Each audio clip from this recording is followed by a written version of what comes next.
After a nearly week-long rampage through the Caribbean, Hurricane Irma made landfall in the Florida Keys at 9:10 a.m. on Sunday morning as a 130 miles per hour Category 4, beginning a day-long onslaught of the country's most hurricane-prone state.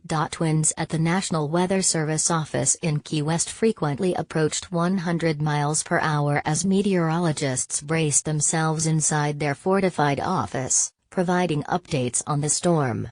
"This is as real as it gets," one of them wrote in a tweet. Later in the day, Irma's core of winds and storm surge will move up the state's west coast, maintaining at least Category 3 strength until the center is north of Tampa. An impact this strong is rare, even for Florida. Just 6 hurricanes in U.S. history have made landfall at a greater intensity than Irma, the last being Hurricane Katrina in 2005. Together with last month's landfall of Hurricane Harvey, Irma marks the first time in U.S. history that 2 Category 4 hurricanes have made landfall in the same year, let alone back-to-back. Miami-Dade County, where Irma was previously feared to be headed, was rocked by wind gusting up to 100 miles per hour that knocked out power to more than half of its 1.1 million customers. Tornado warnings punctuated the night.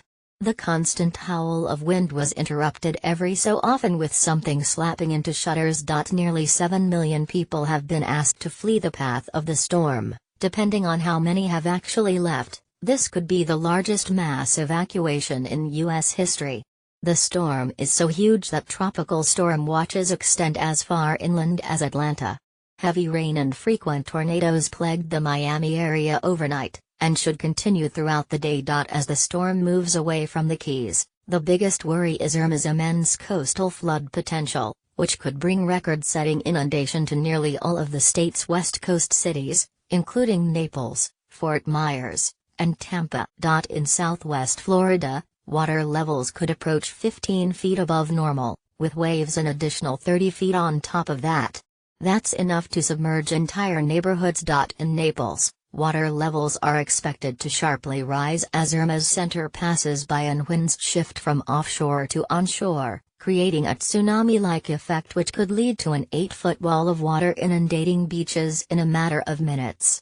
Irma's surge is expected to be concentrated in Fort Myers, where residents spent the night in the hallways of local schools. In Tampa Bay, widely considered to be the most vulnerable metro area in the country to severe storm surge, Irma's massive circulation could align to produce a near worst-case scenario should it track just offshore. The last time Tampa had a direct hit with a hurricane as strong as Irma was 1921, when the region had less than 2% of its current population. Official forecasts call for Irma to move directly over the metro area.